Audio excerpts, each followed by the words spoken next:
Kung mayroong aeroplano na makakarating sa langit, malamang yung mga mayayaman mas nauna na sa inyo. Kasi meron sila pabili ng ticket. Tama? Tama. Dito hindi yung kailangan ng ticket. Hindi yung kailangan ng aeroplano.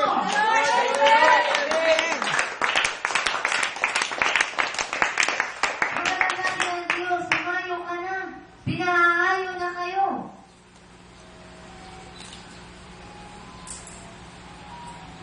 Sino ang kaya na umayo? Ay, kay bagal nyo. Amen! Praise the Lord! Amen, Lord! Amen! Ako yun! Pagkat alam kong kasama kita sa paghayo ko. Praise the Lord! Amen!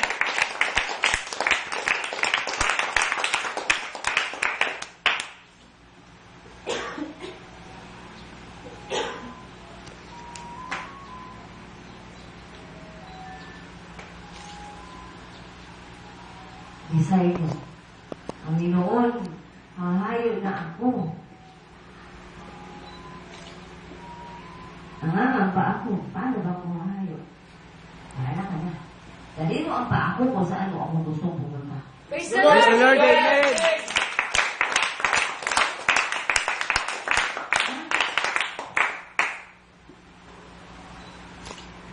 Fear not, sabi ng Diyos. Fear not. Bakit ka matatakot kung alam mo ang Diyos? Ang kasama mo. Ha? Wala kang tiwala sa kasama mo. Subukan mong may tiwala ka sa kasama mo kahit sa ang pintuan, pumasok, sunod ka na. May tiwala ka eh. Pero kung duda ka, hindi ka papasok sa papasukan. Praise the Lord! Amen!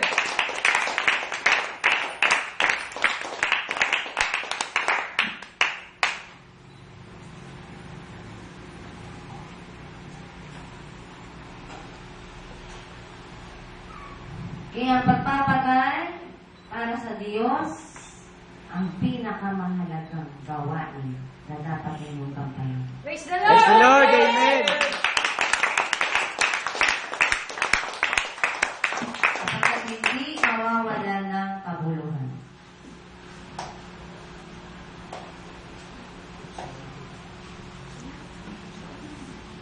Hindi kayo pumunta rito obligasyon lang every Sunday, ha? Hindi kayo nandito ngayon, araw na ito ng linggo, dahil obligasyon nyo. Hindi kayo nandito para lamang magpa-cute dyan. Ha? Sino yung cute? Taas ang kamay. Ha? Hindi lang kayo cute, super cute. Amen!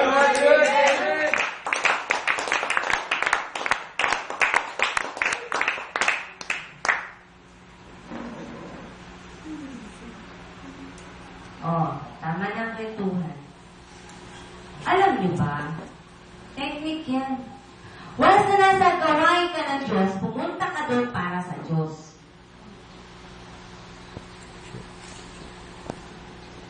Hindi para doon sa katabi mo. Hindi para doon sa kaninong tao. Pumunta ka sa gawain ng Diyos sapagkat alam mo na naghihintay doon sa iyo ang Diyos. Praise the Lord! Amen!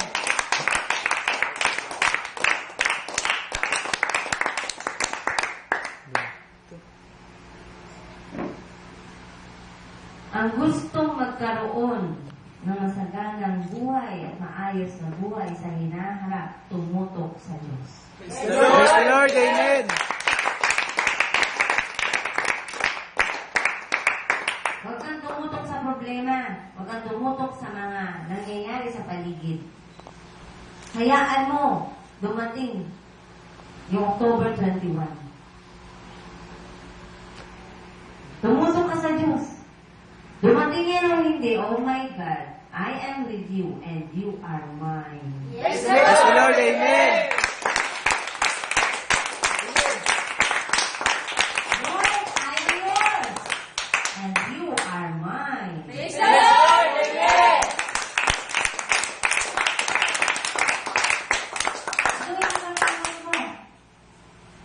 Magtagubos, maubos ang bigas. bigas, maubos ang asukal, maubos ang marina. Sino nagpo-provide ng lahat ng yan? Ang Diyos. Praise the Lord. Amen.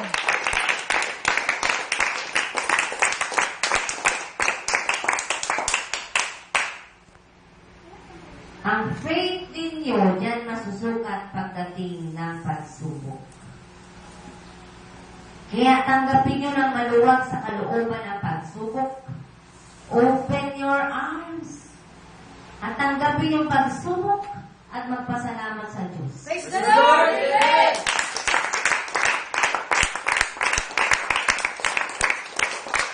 Kung pagsubok lang ang pag-uusapan, ito'y dapat kong pasalamatan talaga sa Diyos. Sa dami ng pagsubok na aking pinagdaanan, at ngayon ay ang ilan doon na ikukwento ko sa inyo. Di ba kapag ikinukwento ko may kasamang ngiti sa aking labi? Praise the Lord! Praise the Lord. Amen. Balikan ng mga pagsubok na yan. Kapag itong mga panahon yun ay may takot pa sa dibdib ko. Pero ngayon, bukas na bukas ang dibdib ko para ikwento sa inyo na ngayon. Dumating man uli ang ganyang klase ng problema o mas malalaki pa doon, wala nang takot. Praise the Praise Lord! the Lord. Amen. Ayan. Secure na ako. Ha? Okay lang mamatay ka. Basta sigurado ka kung saan ka pupunta.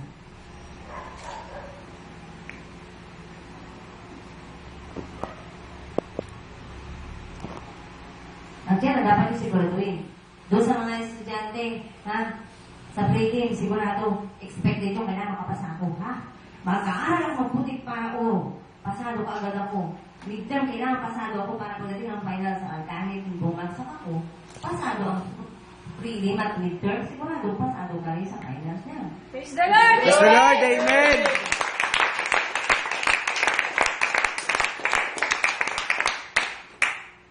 Ano ang kaibahan na dapat ay maisip mo na kailangan pumasa ako kay God? Kailangan pumasa ako dito sa pagsubok na ito na walang baon isang linggo. Pagsubok yan, wala kang baon isang linggo, kailangan pumasa ako dito na hindi ako magreklamo. I'll accept it. Okay lang ma, wala akong baon. Sige ma, okay lang. Pero sa isip-isip mo, di mo naman ako magigis. Di ba? Praise the Lord! Praise the Lord. Amen.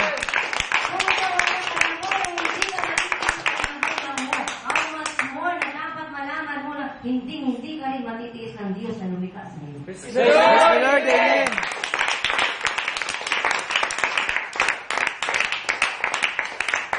Kaya ang dapat mong gawin, i-please mo ang Diyos. Kapag na-please mo ang Diyos, sigurado, hindi ka matitiis ng Diyos. Praise the Praise the Lord! Lord. Amen.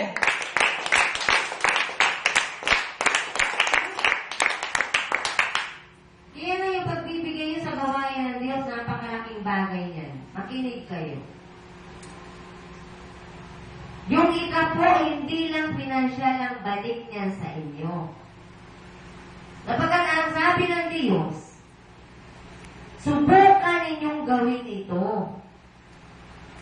Ang pinasusubukan ng Diyos ay yung pagbibigay, yung pagbabalik ng 10% na tinatanggap ng tao.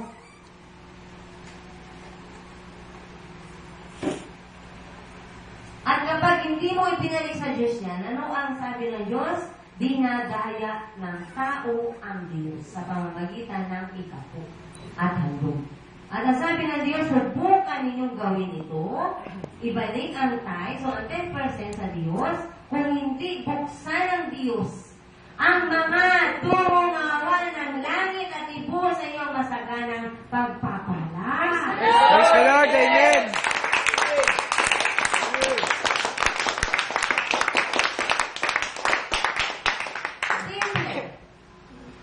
Masaganang pagpapala. Ang kalusugan ba hindi pagpapala ng Diyos? Kaya kung nagbalik ka ng 10%, instead na ma-hospital ka, na yung pambayad mo sa hospital, 5 days ka doon, nagpunta ka man ng hospital, check up lang. Alin ang malaki? Yung na-qualify ka o yung check up ka lang? Yung nakonfine. Pero dahil ikaw ay nagbabalik ka sa Diyos, hindi ka naman mukhang maaari magpa-check up ka na sa doktor. Praise the Praise the Lord! Lord, amen. Bakit? Kapag ibigay mo na sa gawain ng Diyos yung 10% na para sa Diyos. At hindi mo ninakaw yun, pag-aari yun ng Diyos. Hindi lang financial ang balik ng 10%. Hindi lang material. Family problems. Sickness. Ililigtas ka ng Diyos sa salot. Kapag ang Diyos ang nagsabi niya, subukan ninyong gawin ito. Kapag ang Diyos ang nagsabi, sumubukan na talaga. Kapag pinasusubukan sa iyo ng Diyos, na hindi ka bibiguin ng Diyos. Praise the Lord, amen.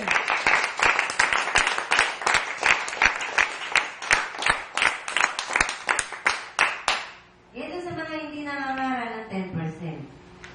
Ano ang itinatatakot mo? Sasabihin ng tao na, pera-pera lang yan. Business yan. Pero words ng Diyos yan na hindi dapat ma-neglect.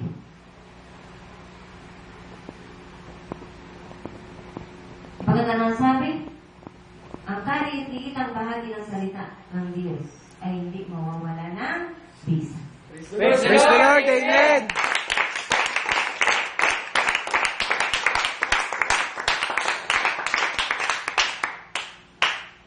Kaya ako, hindi ko pinahuli ang nangaral ng pagbibigay ng ikapo. Bakit? Diyan kayo lalaya. At sino dito ang lumaya na dahil sa pagbibigay? Taas ang kamay. Lumaya na. Kunti ang lumaya. Di ba gapos kayo dati ng maling kaisipan? At nagbigay kayo sa Diyos, lumaya kayo sa maling kaisipan. Praise Praise the Lord, amen.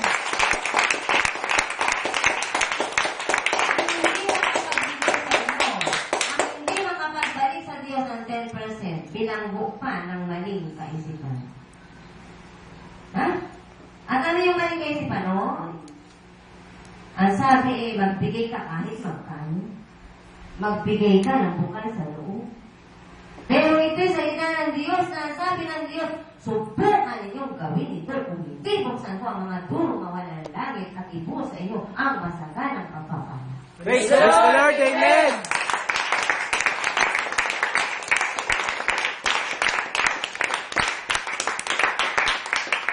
Ang 10% kasi, iyan ay para sa Diyos talaga. Makinig kayo, lalo na yung may mga trabaho na. Ha? Makinig kayo. Hindi para sa akin ang sinasabi ko. Ito'y para sa inyo. Ang sabi ng Diyos, hindi nyo ba alam na dinadaya ko ang Diyos? Aba, matakot ka, dinadaya ko pala ang Diyos.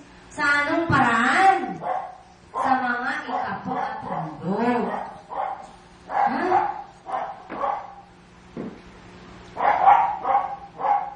Ibalik niyong buong-buo ang inyong 10%. Sapagkat yan ay hindi sa inyo. Yan ay sa Diyos. Praise the Lord, amen.